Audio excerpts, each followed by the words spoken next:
They came to my house like they owned the place. I was outside near the dock, just finishing up some quiet morning work on the waterline, when I saw a small group walking toward me. 3 people. 2 men in polos with clipboards, and 1 woman in heels, wearing an HOA badge like it was a police badge. The look on their faces told me they weren't here to chat. They looked serious, almost angry. The woman, who clearly thought she was in charge, didn't even say hello before she started talking. "You're going to need to remove this dock," she said, pointing her pen like a weapon. "It violates the community rules." I didn't say anything at first. I just looked at her. Then I looked at my dock. Then back at her. This dock wasn't new. It wasn't illegal. It wasn't dangerous. I'd built it myself 5 years ago, long before these people ever stepped foot in this neighborhood. It was my dock on my land, extending into a lake I thought I owned a part of, or at least had the right to use. But according to this HOA compliance team, I didn't. According to them, the dock was a violation of the community guidelines. And unless I removed it, they'd start fining me $100 a day. The man next to her nodded, holding out a paper. "This outlines your violation and the fine structure. The dock wasn't approved through the HOA committee.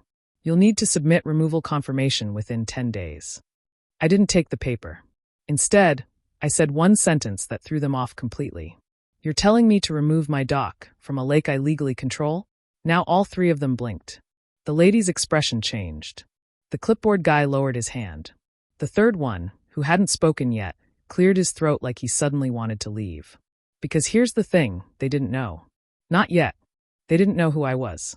Or what I had. Or what I owned. They saw a quiet man with a dock and assumed they had the power.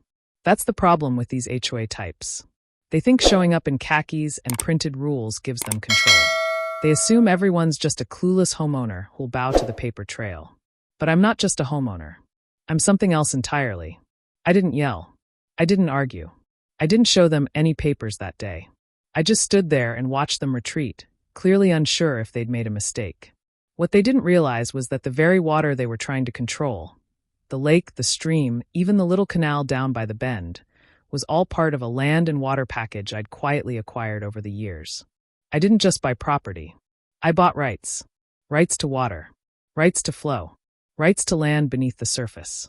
I had access easements, old county records, and private use permissions granted decades ago. Most people forget these documents exist. Most people don't even know what riparian rights are. But I do. The HOA clearly didn't. And that's when I realized how badly they'd stepped in it. That dock. It was more than wood and nails. It was a line. A boundary.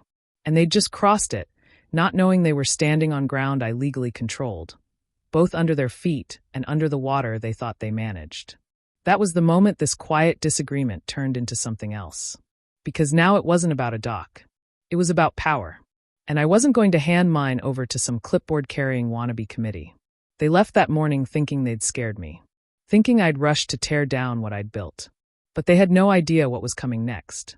No clue that they had just challenged the one person in this entire county who had the legal paperwork to make their entire HOA map look like a fantasy. They had no clue that the water they stood near was mine. And the funniest part? The woman in heels, she actually said on the way out, "We'll give you a week before enforcement." A week. Oh, I was going to use that week all right. But not how they expected. Not to remove anything, but to prepare the one response they'd never forget. One that would show them exactly who controls this land, and who controls every single drop of water running through it. This all started years before any of these HOA people ever knew this lake existed. Back then, this entire area was just quiet land and water. No fancy homes, no trimmed lawns, no meetings, no board votes. Just trees, sky, and still water. It was peaceful. And it was mine. I bought this property with 2 things in mind: privacy and water access. I didn't care about flashy neighborhoods or manicured sidewalks. I wanted space. I wanted peace. And I wanted the ability to launch my boat whenever I pleased without asking anyone's permission. So when I found this piece of land that backed directly onto a winding lake, I jumped on it. At the time, there wasn't a single home around. Just raw, open country. What most people didn't realize was that this wasn't just lakefront land. It came with something even more valuable: riparian rights. That meant I didn't just own up to the water. I owned into it. I had the legal right to use the shoreline, to build, to dock, even to manage the water's edge in ways regular property owners couldn't. The deed had language most people skip over. But I didn't skip it. I highlighted it. Years went by, and slowly the land around me started to sell. Developers moved in. Subdivisions popped up. A golf course, a clubhouse, even a coffee shop. That's when the HOA was formed, right around the time the developers finished selling most of the lots. The new homeowners came in thinking this whole area was part of one tight community. But what they didn't realize is that not every property here fell under the HOA's umbrella. Mine didn't, and I made sure of that. I refused to sign any agreements. I made no verbal deals, and I attended exactly 0 HOA meetings. Because my property, according to the county plat map, was never included in the original development plan. No one could force me to follow their bylaws. No one could make me pay dues. And absolutely no one could tell me what to do with my dock.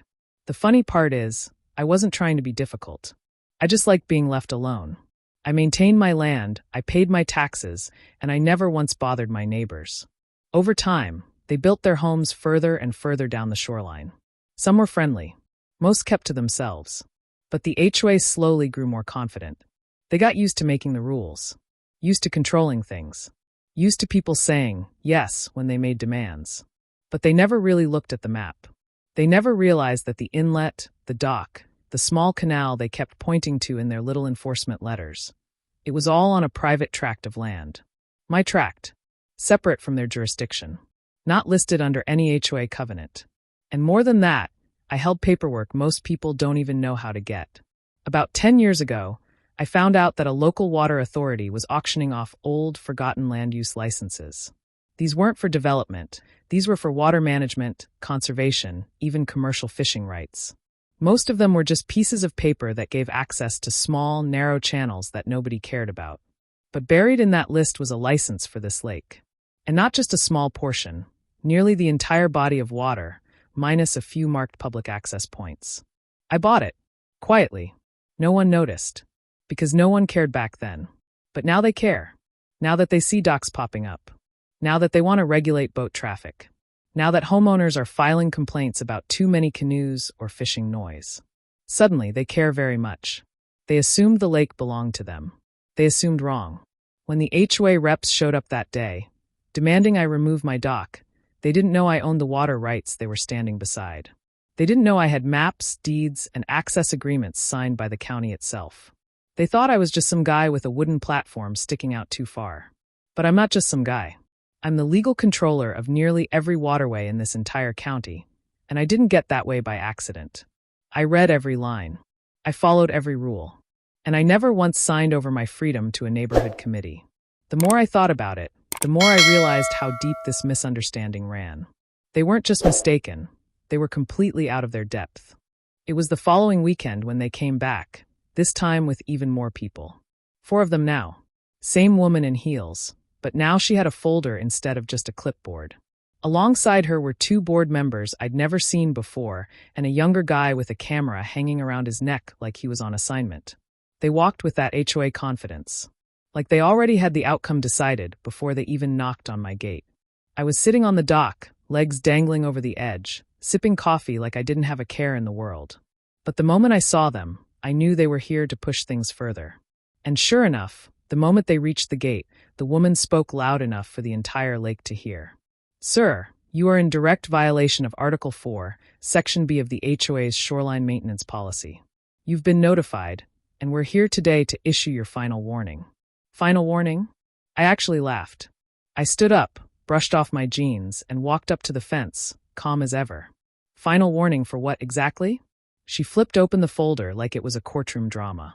You failed to remove your dock. You're not permitted to build or maintain personal structures on shared community property. The water and shoreline fall under HOA jurisdiction as of the updated covenants signed in 2022. I didn't interrupt. I let her finish every word. Even waited a few seconds just to let the silence hang there. Then I reached into my own folder, one I'd been keeping ready for just this moment. Here's the county's recorded plat map from 1994, I said, sliding it through the fence. You'll see my parcel is not part of your subdivision boundary. Your HOA covenants don't extend to this land. She blinked. The board members leaned in to look. The guy with the camera? He lowered it halfway. And this, I continued, handing over another page, is the easement agreement I purchased in 2013. It grants me riparian rights and dock access under the Lake County Water Authority. Signed, sealed, recorded. Now they were quiet. No one said a word for a good 30 seconds. The woman flipped through the documents, her mouth tightening with every page. You could tell she wanted to argue, but this wasn't some internet article I printed out. This was official. Stamped. Filed. Legal. I wasn't just some angry homeowner quoting Google. I was holding proof. You're saying you control the water? She asked, slower now. Not as bold. I'm saying I control the rights to use it, manage the dockage, and even limit access, I replied. Your HOA can enforce rules on the properties you govern, but not here. Not on my land. And definitely not in water you don't own. The guy with the camera stepped back and actually started filming. I didn't stop him. Let them record it all. Let them go back and rewatch the moment they realized they had no authority here. Not over me. Not over this shoreline. That was the first time I saw real cracks in their confidence. The board members started muttering to each other, flipping back to the HOA documents in their own folder, like they were hoping some magic sentence would undo what I'd just shown them. But there wasn't one, because what they brought was paper filled with rules they created for homes they control. What I brought was paper filled with laws written by the county and the state, years before their neighborhood even existed. And just to drive the point home, I pulled out one last piece. A satellite image of the lake and all surrounding properties, with overlays showing ownership zones, easements, and water rights. My dock, I said, pointing at the image, is fully within my riparian boundary. Your covenants stop at lot line 127. That's 3 houses down. You have no jurisdiction here. And unless you want to get the county involved, I suggest you stop trespassing. That word, trespassing, hit different. One of the board members cleared his throat and said, maybe we need to consult with legal. You think? They packed up quickly after that. No threats this time. No more printed violations. Just tight nods and nervous glances. And me? I just went back to my dock, sat down again, and finished my coffee. Still hot, still calm, still in full control of everything they thought they ruled. After they left that day, I knew it wasn't over. HOA folks don't like to lose. Especially not publicly, and definitely not to someone they see as a difficult homeowner.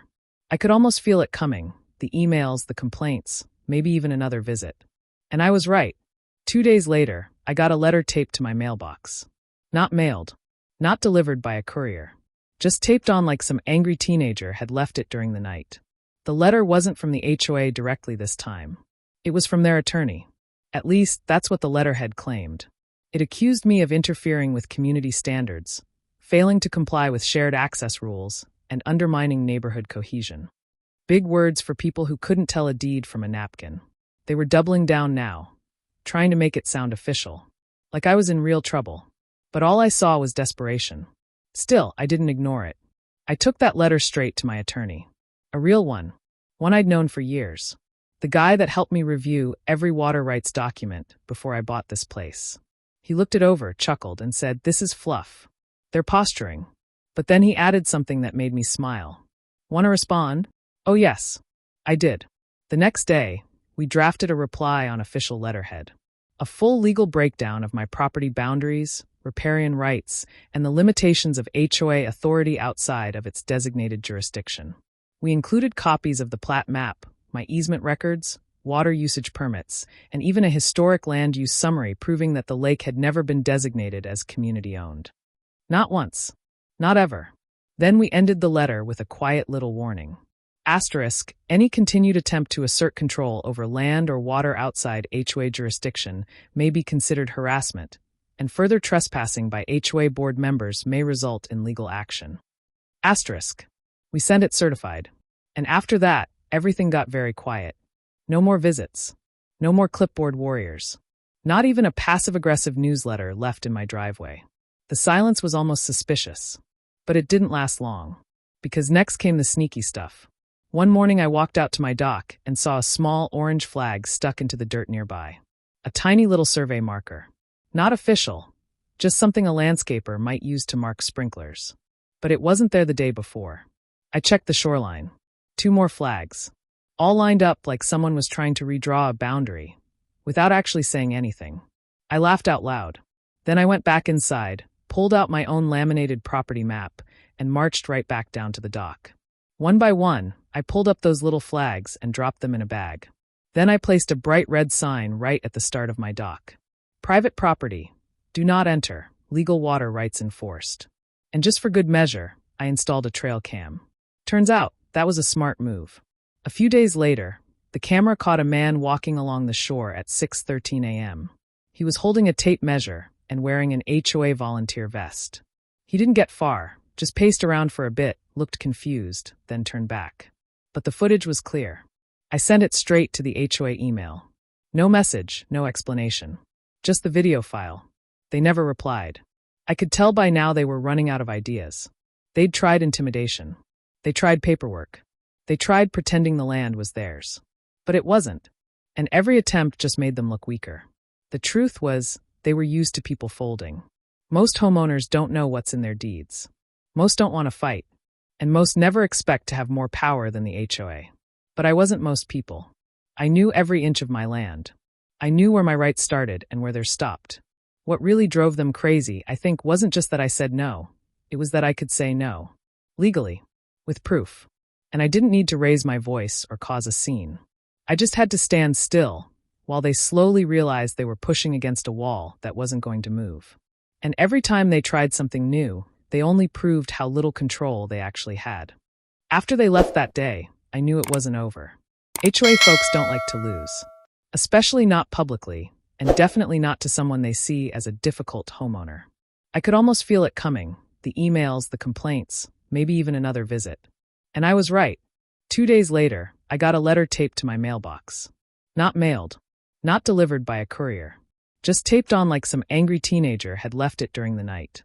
The letter wasn't from the HOA directly this time. It was from their attorney. At least, that's what the letterhead claimed. It accused me of interfering with community standards, failing to comply with shared access rules, and undermining neighborhood cohesion. Big words for people who couldn't tell a deed from a napkin. They were doubling down now, trying to make it sound official, like I was in real trouble. But all I saw was desperation. Still, I didn't ignore it. I took that letter straight to my attorney. A real one I'd known for years. The guy that helped me review every water rights document before I bought this place. He looked it over, chuckled, and said, "This is fluff. They're posturing." But then he added something that made me smile. "Want to respond?" Oh yes, I did. The next day, we drafted a reply on official letterhead. A full legal breakdown of my property boundaries, riparian rights, and the limitations of HOA authority outside of its designated jurisdiction. We included copies of the plat map, my easement records, water usage permits, and even a historic land use summary proving that the lake had never been designated as community-owned. Not once. Not ever. Then we ended the letter with a quiet little warning. Asterisk, any continued attempt to assert control over land or water outside HOA jurisdiction may be considered harassment, and further trespassing by HOA board members may result in legal action. Asterisk. We sent it certified. And after that, everything got very quiet. No more visits. No more clipboard warriors. Not even a passive-aggressive newsletter left in my driveway. The silence was almost suspicious. But it didn't last long. Because next came the sneaky stuff. One morning I walked out to my dock and saw a small orange flag stuck into the dirt nearby. A tiny little survey marker. Not official, just something a landscaper might use to mark sprinklers. But it wasn't there the day before. I checked the shoreline. 2 more flags. All lined up like someone was trying to redraw a boundary, without actually saying anything. I laughed out loud. Then I went back inside, pulled out my own laminated property map, and marched right back down to the dock. One by one, I pulled up those little flags and dropped them in a bag. Then I placed a bright red sign right at the start of my dock. Private property. Do not enter. Legal water rights enforced. And just for good measure, I installed a trail cam. Turns out, that was a smart move. A few days later, the camera caught a man walking along the shore at 6:13 a.m. He was holding a tape measure and wearing an HOA volunteer vest. He didn't get far, just paced around for a bit, looked confused, then turned back. But the footage was clear. I sent it straight to the HOA email. No message, no explanation. Just the video file. They never replied. I could tell by now they were running out of ideas. They'd tried intimidation. They tried paperwork. They tried pretending the land was theirs. But it wasn't. And every attempt just made them look weaker. The truth was, they were used to people folding. Most homeowners don't know what's in their deeds. Most don't want to fight. And most never expect to have more power than the HOA. But I wasn't most people. I knew every inch of my land. I knew where my rights started and where theirs stopped. What really drove them crazy, I think, wasn't just that I said no. It was that I could say no. Legally. With proof. And I didn't need to raise my voice or cause a scene. I just had to stand still, while they slowly realized they were pushing against a wall that wasn't going to move. And every time they tried something new, they only proved how little control they actually had. Weeks went by. The weather warmed up, and the lake came alive again. Kids playing near the shore, kayaks gliding across the water, neighbors holding barbecues and casting fishing lines from their backyards. You'd almost think everything had gone back to normal. But under the surface, things were still simmering. Not with me. I was perfectly fine. Dock standing tall. Boat tied up. Trail cam footage as quiet as ever. But you could tell the HOA hadn't quite let it go. They hadn't sent another letter, hadn't visited again, but they started showing up in smaller ways. Suddenly, neighbors I'd barely spoken to were waving more often, casually walking closer to the edge of my property when they passed by.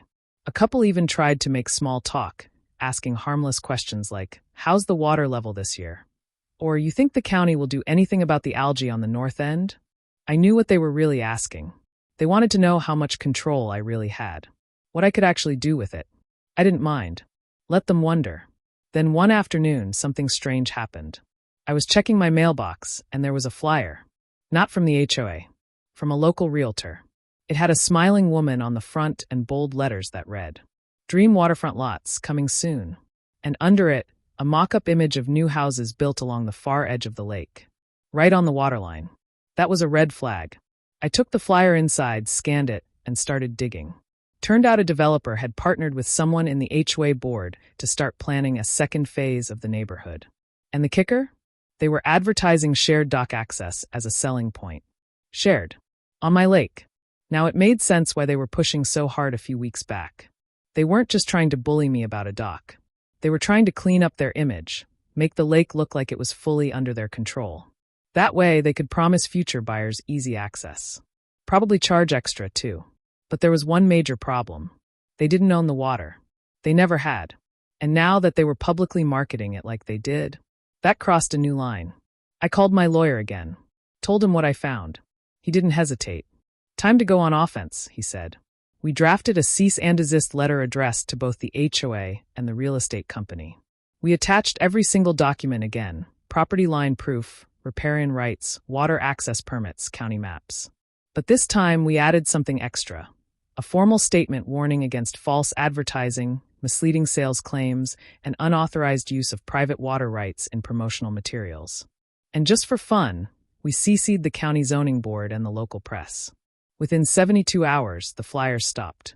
No more glossy photos. No more mock-ups of new houses with imaginary docks. No more casual HOA strolls near my shoreline. In fact, one of the board members sent me a personal email. He said, very politely of course, that the board appreciated the clarification regarding my land and water rights, and that they would review all future neighborhood developments with better understanding of existing property agreements. I didn't reply. There was nothing to say.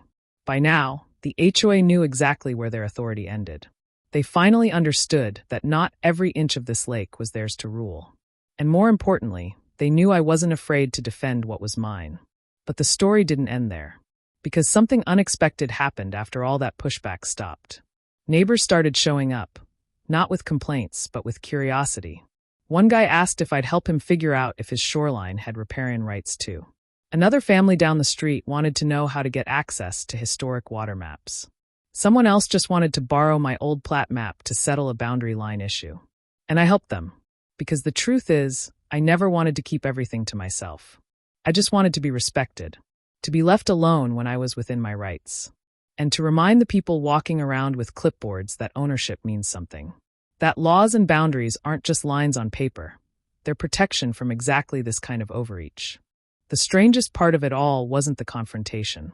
It wasn't the legal back and forth or the fake survey flags, or even the HOA's embarrassing attempt to rebrand the lake like it was their own backyard pool. The strangest part was what came after. When things finally quieted down. When the threats stopped. When no more letters showed up, no more board members made their little morning walks. And the neighborhood went back to pretending none of it had ever happened. But I remembered. And I could tell a few of them did too. Especially the ones who now kept their distance, nodding awkwardly when we crossed paths. They weren't exactly friendly, but they weren't confrontational either. It was a kind of nervous respect. Like they finally understood I wasn't someone they could push around. And then one morning, the woman in heels showed up again. Alone this time. No clipboard. No folder. Just her, walking up my gravel drive like we were old neighbors. I was standing in the yard, trimming some overgrowth near the path to the dock. She raised a hand, halfway between a wave and a peace offering. "I'm not here to start anything," she said. I didn't answer right away. Just nodded once, curious what this visit was about. She looked around for a second, like she was scanning the area, making sure no one else was watching, then walked a little closer. "I wanted to apologize," she said. "We were misinformed. About a lot of things." It caught me off guard. Not because I needed the apology, but because I never expected to hear one. Especially not from her. "I get that you're not under HOA rules," she went on. "And after everything, I've asked the board to update our boundary information. So there won't be any more misunderstandings." I said nothing. Just kept trimming the brush while she spoke. She must have taken my silence as a sign to keep going, because then she added something that actually made me pause. "I also wanted to ask if you'd ever consider working with us. Informally. Maybe help review some of the water rights around the neighborhood. We're realizing now that a lot of homeowners don't actually know what applies to them. You clearly do." Now that made me raise an eyebrow. So the same people who once tried to fine me, threaten me, and survey my land without permission were now asking for help? It was almost funny, but also kind of expected. Because once people realize you understand something they don't, they either back off completely, or they try to get you on their side. I told her I'd think about it. And I meant it. Not because I wanted to be part of their meetings or their endless votes about paint colors and mailbox heights, but because maybe, just maybe, helping some of these folks understand their own rights could stop future battles before they started. Because truth be told, most people in neighborhoods like this don't want drama. They just want to enjoy their homes, walk by the lake, host the occasional cookout, and not be harassed by their own HOA. The problem is, too many HOAs count on people not knowing the rules. They make noise. They act official. They send strongly worded letters hoping no one reads the fine print. And a lot of people fall for it. But I didn't. I never did. And now that the dust had settled, more and more neighbors were coming to me. Not just for legal advice, but for a kind of quiet reassurance. I became the guy who knew where the lines were drawn, literally and legally. I helped one couple challenge a shoreline fee they'd been paying for years, even though their land technically wasn't under HOA dock jurisdiction. I showed another guy how to check his parcel info on the county website and find out that the canal behind his house wasn't even part of the neighborhood plan. And I even walked one nervous homeowner through sending their own certified letter after the HOA tried to tell them their canoe rack was unsightly. So yeah, I guess you could say I became the accidental expert. Not by choice. Not for credit. But because when you're the only one who stands up and doesn't flinch, people start to notice. And when you back up your words with facts, documents, and quiet confidence, they remember. And when the same board that once tried to erase you starts asking for your advice, you realize just how quickly power can shift when someone finally says, "No more." It's funny how quickly the narrative can flip. Not long ago, I was just that guy at the edge of the lake, to them. Someone to monitor, to pressure, to warn. But now? Now the same HOA that tried to push me out was quietly leaning on me behind closed doors. Not officially, of course. That would be too public. Too honest. But word spread fast. I started getting emails, texts, even casual drop-ins from people asking if I could just take a look at something for them. One man showed up with his teenage son holding a file folder and a rolled-up blueprint. They'd been told they couldn't build a small boat lift because the HOA didn't approve it. Turns out, after we reviewed his deed and pulled up the original development plat, the HOA had no jurisdiction over his shoreline at all. The look on his face when he realized they'd been bluffing for years? That was worth every minute I'd spent fighting them. And the best part? I never charged a single person. I wasn't doing this for money or attention. I just didn't like bullies, especially the kind that hide behind rules they don't even understand. I'd dealt with enough of those in life. People who think they're in control simply because they speak with authority. But authority without knowledge isn't power, it's noise. And I was tired of the noise. But here's what really changed everything: the HOA elections. Every year, they hold a vote to elect new board members. Usually no one runs. It's the same handful of volunteers who rotate the roles and treat the board like their personal kingdom. But this year, something shifted. People actually started paying attention, because they'd seen the whole dock incident unfold. They saw the board overstep. They saw them retreat. And they saw someone stand up and win. So they started talking. And someone, I still don't know who, nominated me.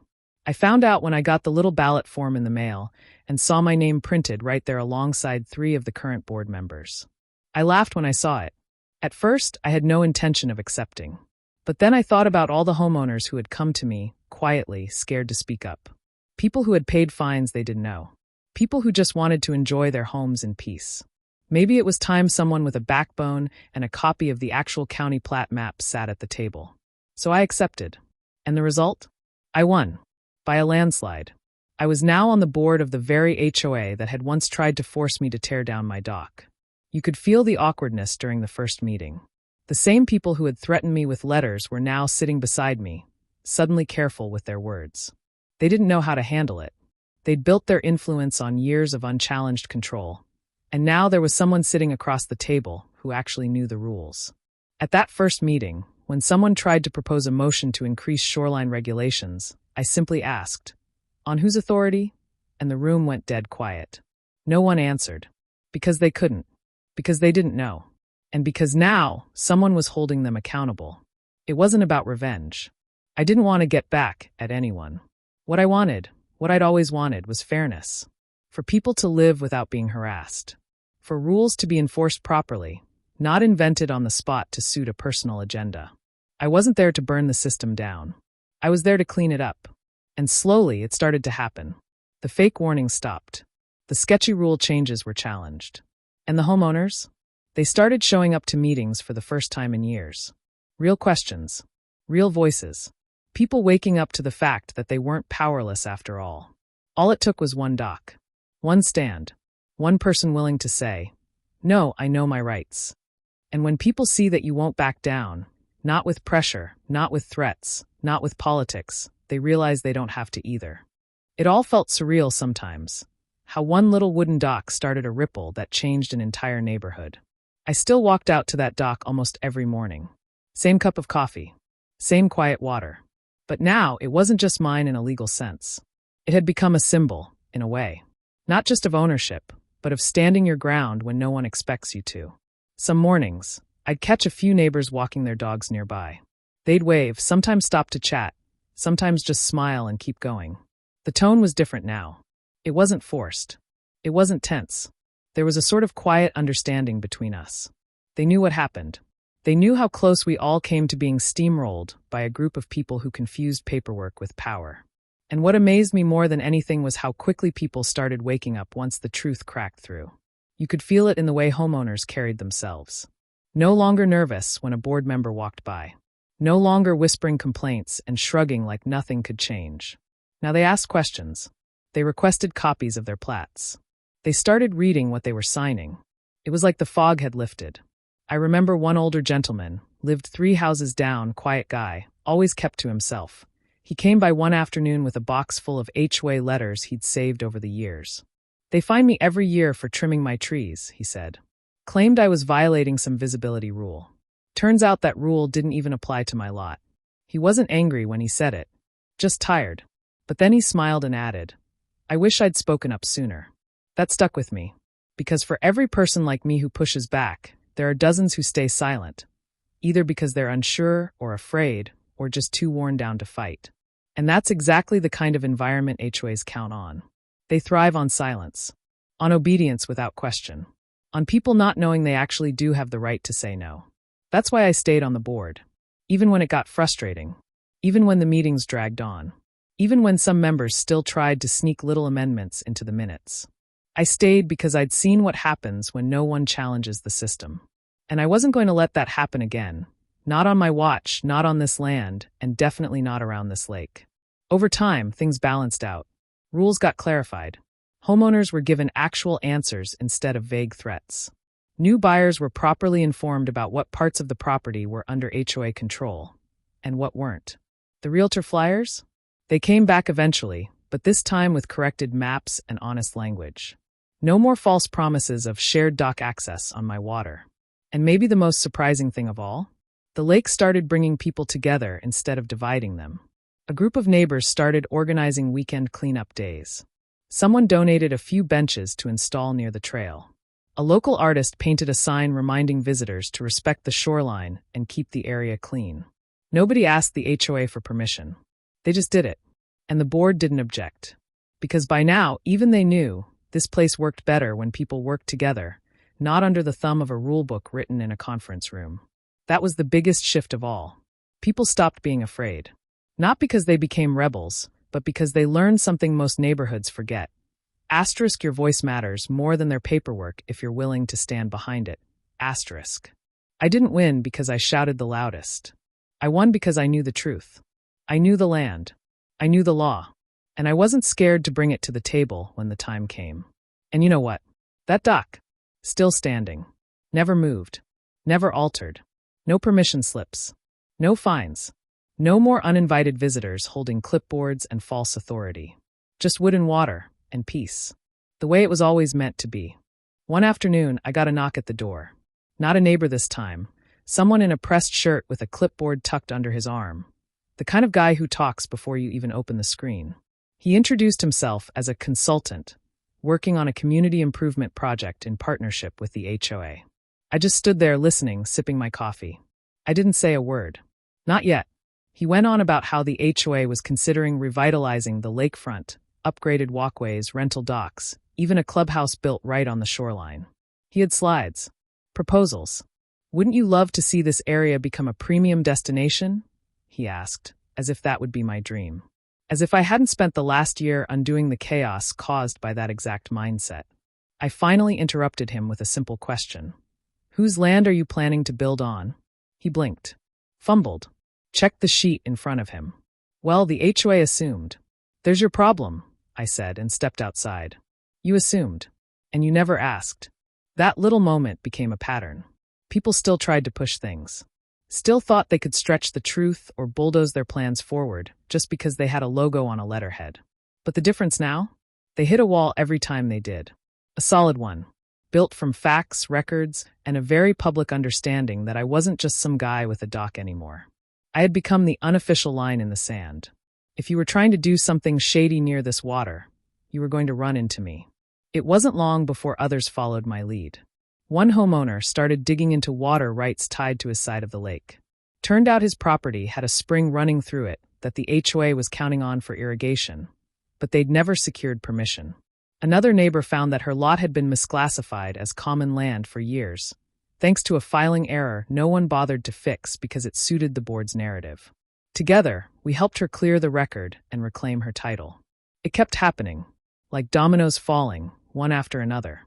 Every time someone uncovered the truth, it peeled back another layer of how carelessly this HOA had operated for years. And once people saw what was really behind the curtain, there was no going back. Even local officials started to take notice. One county clerk reached out and asked if I could give a short talk at a town hall meeting. Just a 10-minute overview on how residents can educate themselves on land use and water rights. I accepted. Not because I wanted attention, but because I knew most people don't even know where to start when it comes to this stuff. They rely on what they're told.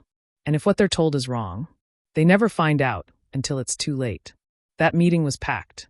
Standing room only. I walked up there with a simple printout of plat maps, some highlighted deeds, and a handful of real examples. I kept my tone plain. No legal jargon. No emotional speeches. Just the facts told straight. And when I looked around the room, I could see the shift happening in real time. Heads nodding. Pens scribbling. Eyes wide. People realizing they didn't have to accept the rules at face value, just because someone said they were official. When I finished, someone stood up in the back and asked, "So what would you say is the first step?" My answer was easy. Start by asking who actually owns what. Then ask who told you otherwise and why. That one question alone has saved more people in this community than any board vote or HOA memo ever could. Since that day, it's been different around here. Not quiet. No, there's still plenty of chatter, but it's informed now. People know what to ask, what to look for. They read before signing. They compare before believing. And when someone from the HOA tries to bluff, they push back, not with anger, but with documents, with knowledge, with confidence. And me? I'm just here. Same place I've always been. Dock still standing. Lake still calm. But every now and then, I'll see someone new walking by, stop and stare, then smile, like they just realized this isn't just water and wood. It's proof. Proof that the loudest voice in the room doesn't win. The right one does.